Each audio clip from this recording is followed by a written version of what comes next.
80 பேருடன் சென்ற delta airlines jet விமானம் கனடாவின் டொரண்டோ விமான நிலையத்தில் தரையிறங்கிய போது தலைக்குப்புற கவிழ்ந்ததில் குறைந்தது 18 பேர் காயமடைந்தனர்.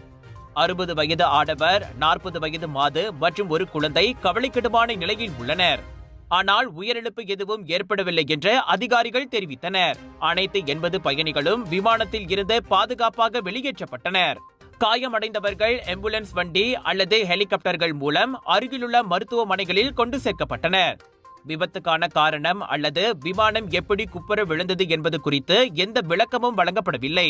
தலைகீழாக கிடந்த CRJ-900 விமானத்தில் இருந்து மக்கள் தடுமாறி செல்வதையும், பலத்த காற்று மற்றும் வீசும் பனியில் இருந்து முகங்களை அவர்கள் பாதுகாத்துக் கொள்வதையும் சமூக ஊடகங்களில் வைரலாகியுள்ள படங்களிலும் வீடியோக்களிலும் காண முடிந்தது. இச்சம்பவத்தை அடுத்து விமான நிலைய செயல்பாடுகள் உடனடியாக நிறுத்தப்பட்டன.